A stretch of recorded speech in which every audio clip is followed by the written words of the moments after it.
Did you do any walking over your Easter? What a segue. I do. I walk Mav every day. Yeah. Yeah. Don't track my steps though because I've got my watch is broken. Yeah, I don't know what I'm doing with that actually. So I'm so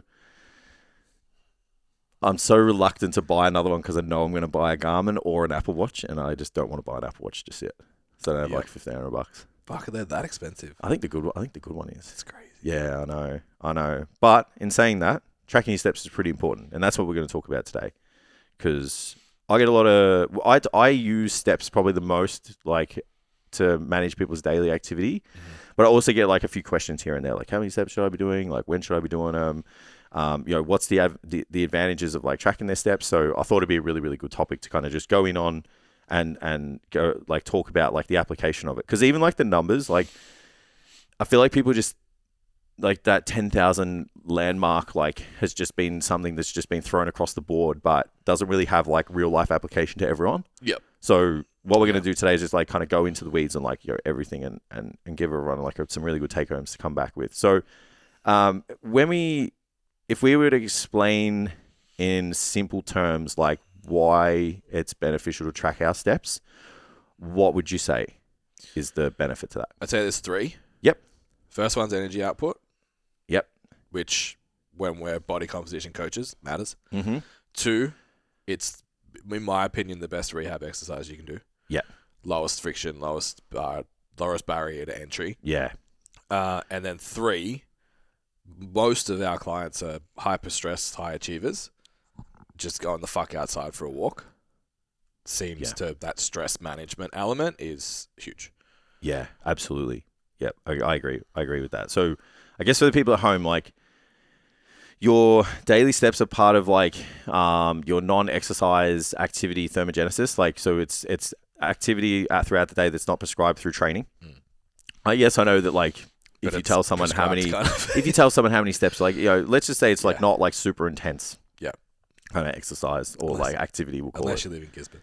Yeah. Then it always is intense. So someone's NEAT is basically they're walking, standing, fidgeting, they're pacing around, like the activity they spend like doing their job. Those are the things that will contribute to someone's NEAT. Within that, like moving around in the like with your steps is kind of part of that. So it's a really, really powerful tool to just keep the body moving throughout the day. And obviously, as soon as you move, like you expend energy and you get all of those other added benefits that Ben spoke about. It can account for like a significant, even though like probably the most amount of your energy expenditure for the day, though. Yeah, like 8,000 to 10,000 would be way more than a workout, right? Yeah, well, like what would your average weight session kind of burn? Like 200 calories, maybe? I was going to say 3. Yeah, 200 to 300. I think it would depend on your volume and obviously the time, but let's just say... And how efficient you are at training. Yeah. Well, like, say words and I'll bring up ChatGPT. We'll ask Chat. Yeah. So if you go, like, average... Oh, my God. Because, you just want to... As you become more efficient with training too, it's just going to be less and less. Yeah, I agree. So, like the... What? Is there much truth to this, like, afterburn thing? I know this is off topic, but... No, it's I think... a lot, right? Wait, afterburn as in, like, the epoch? Yeah, like, we used to sell the idea that, like, you'll burn calories for 48 hours if you weight train versus if you go on the treadmill, it's only instantaneous. No, so I'm pretty sure, like, all points lead to Rome. Yeah. So it's, like, the total average expenditure anyway. So if you did... Yeah. If you did a exercise, like a training session that had some form of, like, epoch in it, and then you were just, like... The fuck is epoch? Excess post-oxygen consumption. There you go. Thank you. Yeah, for the people at home, eh?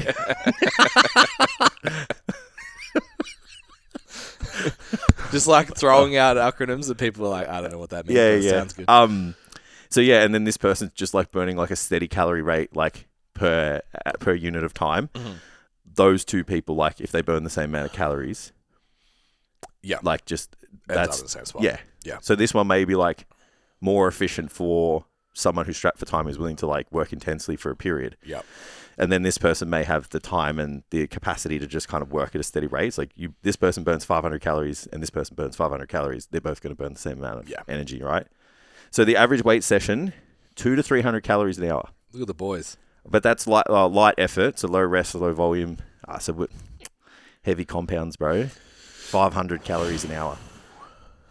Heavy compounds. I don't know that's let's meet in the middle though, because like I don't know how true that is. So But so when you say an hour, that's working out the whole time, right? yeah, like you spend most of your time sitting on your ass. Correct. Yeah. So I would say it'd be about 300. Yeah. Yeah. I don't know how true this is, to be honest. And then I reckon it depends on your body weight, and it's 300 to 500. Yeah. Let's go. Yeah. Anyway, lost track of where we are now. Yeah, so your NEAT would contribute to like most of the energy expenditure across the day. Yeah. And that's a really powerful tool if you're looking to manage your body composition, be it keep it where it is or, drop your body fat levels. So what's the average output for 10,000? So the average... That's why I looked it up. So the average output of 10,000 steps? Yeah. What's the average? Let's ask the robots. See, this will depend on your body size, though. Of course, yeah, just average. Yeah. So, but I would say it says between 0.035 and 0.05 kilocalories per step. So, people your size and my size is about 550 calories, but then it depends on the terrain. Yeah. More in Gisborne. Yeah, it depends on how fast you go. I don't know. And more with a pram. Yeah. But that's decent. Like if you just went roughly 500 calories to do 10K in a day. Yeah. And then you go, so you did 10,000 steps and you did a heavy session. Yeah. It's like that's around about 800 to 1,000 calories, right? Yeah. And if your BMR, so that's your calorie burn at rest, is, I don't know, 1,100, 1,200. Yep. So then that's like 2,200. It's not bad. Calories that you need to even just eat to maintain. Yeah. Like that's if you're a small person. Yeah. Yeah. Well, smaller person. We reckon our BMR is 16, 18? Yeah, something like that. Yeah. I would say. Yeah. Not to bore the people at home. But basically, NEAT is a very powerful tool. Like, because the thing that, like, one of the advantages of, like, working with your NEAT is, like, you don't have to have like really structured, times to have the output. Like you can get it done across the day. Like, especially if you have like a really active job or something like that. Like some people, like they're the people that don't necessarily have to do too much. Yeah. Outside of like calorie restriction to, drop body weight, for example. All those people may not have like you said, like the achy stiff joints and even digestive issues and stuff. Like one of the things that I do, especially in the off season for the boys, because the calories are so high, is I'll be like, just a couple of 10-minute walks throughout the day, because just that movement just gets the blood flowing, gets the digestive system moving, and like, can help with appetite and getting the extra food in. But there's no like, this needs to be done like after your workout, like your prescribed cardio does. Yeah. Like I feel like it's a way more flexible application to energy expenditure. That has the layered benefits, like you said, about like the mental performance and just moving your body. Yeah. Yeah, I think obviously for the desk workers and that kind of vibe as well, like not just people that are pushing the food. If you're sitting down all day, like being able to break that day up with even 5 minutes, 10 minutes, like just walk when you get your coffee, like 100%. Walk at lunchtime.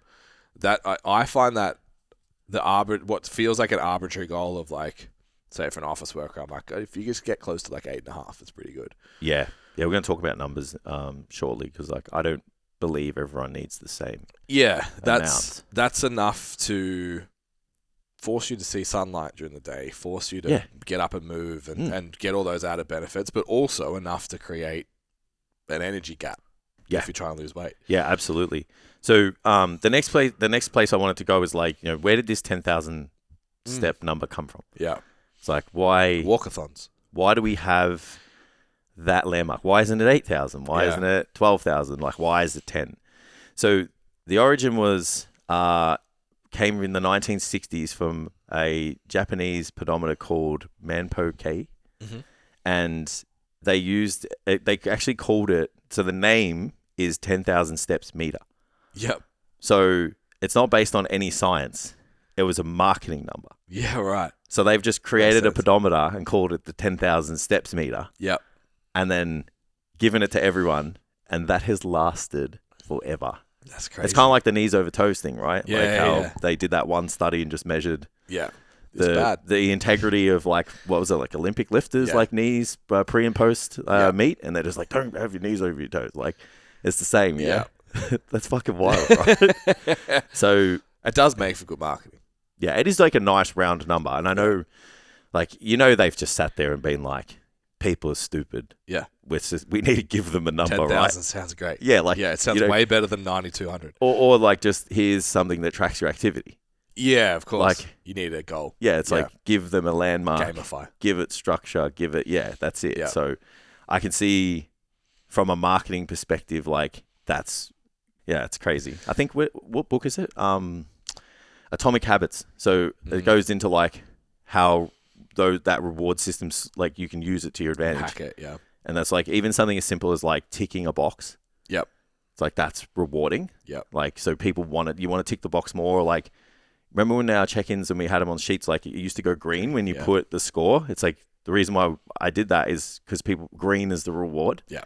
So if you see green, you want to see more. If you see orange, you're like, I'm going to get green. Yeah. Like, it's fucking crazy, isn't it? Yeah. We're such simple creatures. When you bring it down, for basic psychology, it's pretty simple, right? Oh, green, good. Yeah. Yay. So as I woke up this morning, so like little bit off, but so my watch, this one has HRV on it. Yeah.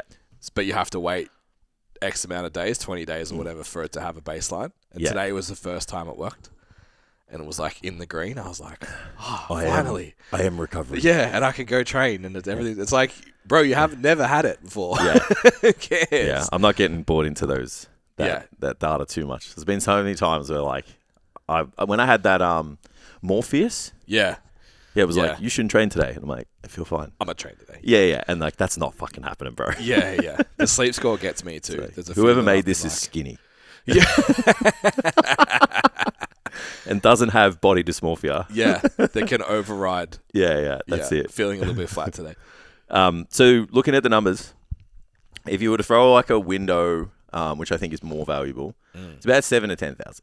Yeah. So 7 to 10,000 gives you really, gives you the benefit of like cardiovascular health, as well as like the joints, as well as like managing body composition. Like it's all of those things together. Because if you're kind of below 7,000 steps per day, you would be considered like not like very sedentary, but you're kind of in the echelon of starting to get sedentary on the lower side of that. So like. I've got the numbers here. So if you're under 3,000 steps per day, that's considered like very sedentary. It's so considered like hungover as fuck. It's like hard to obviously hard to create any form of meaningful weight loss. Yeah. If that's your goal, but then it's like more importantly in my perspective is like the risk of cardiovascular disease, the risk of like joint issues, the risk of tightness, the risk of maybe some form of like link to mental health and stuff. Yeah. Like that would start to increase, and then between 5,000 to 7,000 is considered a baseline. So it's not like you've moved out of like that very sedentary kind of population, moving into like a somewhat sedentary, maybe like lightly active population at 5,000. Yeah. So irrespective of like where you're at right now, like if you're at 3,000, move to 5 first. Yeah. Like don't move from 3 to 10. Yeah. Because your hips and your knees are going to be fucked. Mm-hmm. It's kind of the same as like... I did 10 to 15 in the cut. Fuck, it hurts so bad. Yeah, especially when you've got less body fat. So you got like your fat pads in your feet and shit are like non-existent. Yeah. So you got to wear like moon shoes, moon some boots. Hockers. Yeah. Yeah, so it's a very similar strategy to like water. If your water intake's like a litre a day and you need to drink 3.5, like don't go to 3.5 straight away. You're just going to spend the whole day on the toilet for like probably the next 3 or 4 days. So it's very, very similar concept here. So 5 to 7, around 7 I usually use for most people. Like the boys in the off season, I'll be like 7 to 8. Yeah. Like keep yourself around 7 to 8. Like anything above that incidentally is fine. Yep. And the same with looks, to be honest, like same as the ladies as well. Like I'm like, 7 to 8 is pretty good in the off season. Mm-hmm. They tend to like to do a little bit more. So I'm like, cool, do 10.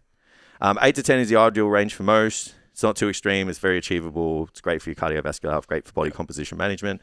So between 8 and 10 is probably like the sweet spot for probably this demographic. Yeah. That's listening to this podcast. Yeah. Potentially because I do have a more female-dominated client base, but that mid-8 is usually my... Yeah. If you get there... absolutely. Good. So over 10,000 is considered, like, obviously active, like, not overactive, but extremely active. And then over 12K plus is, like, overactive. So in those scenarios, like, if it's incidental, then it's fine. Like, you've got an active job. Like, you know, we coach a lot of personal trainers. They're in the gym floor. Like, you know, we were clocking up, like, 16,000 steps a day with, like, a full day on the gym floor. Yeah. So it's probably why it was so easy to manage your body composition back then. Yeah. I can diet on 2,500 calories and get shredded. Like now it's like 1,800. Eat the red rooster every day and have abs. 1,800 calories and fucking 12,000 steps now. So you would just, and then if you were someone who didn't have an active job but was trying to drive weight loss, then like you may consider like just incrementally bringing those steps up over time, which is a strategy that we've used, very, very effectively. But just overall as landmarks, they're kind of what you want to look for. If you're in that sedentary realm, just chip up to the next block, which is that 5,000 to 7,000 mark. And then it's like, if you're happy there and everything feels good and you're happy with your results, you don't need to do any more than that. Yeah. Like, you don't have to force yourself. But then it's like, if you aren't happy with your results or you feel like you want to move a little bit more because you enjoy it, then like you're getting into that 8 to 10K seems to be like the safest space for everyone, especially for the people on this pod. Yeah. So I've already done that one. So the one thing, isn't this crazy? So you kind of mentioned those things before. So it's like, it's not just like the added benefits of your weight management. It's like the digestive benefits. It's the energy focus. It's the joint health. Like the one thing that I probably have noticed the most myself is just like how free my hips feel from just like walk and mav. Like before when I had 2 dogs, like it was hard to walk them. Yeah. So I just didn't walk as much. Yeah. And that was when I was like kind of rolling out of bed, doing the old kick off the side and all that stuff because I was just so stiff. Yeah. And I'm heavier now than I was back then. So it's got nothing to do with like the weight. Yep. But yeah, now it's like I don't really dread like the leg day. I don't really dread like the warm up's still there, but it's just not as much. Like, and it's just that day-to-day movement that just like really, really helps, which I feel like everyone just thinks about steps from just like you need to lose body fat. Yeah. Yeah. Which isn't always the case. Like there's other things that we should be thinking about using daily movement for. Yeah, I'll do even like, because I train early. I get to the gym usually 10 past 6. Yeah. 5 minutes at 5Ks, 1% incline. Like I go from pretzel to human. Yeah. Just in that time frame. 100%, man. Yeah. Without that, like I would think it would cost me an extra 15 minutes on the foam roller, movement drills, etc. versus the 5 minutes of just walking. Yeah. I still do a warm-up afterwards, but it's like specific to what I'm about to train or whatever, but the walk is like walk in the door, your general do that. Your general warm-up is walking. Yeah, even when we go film, I'm like, I'm not starting until I've done this. Yeah, like, it's fair. Yeah, that is absolutely fair.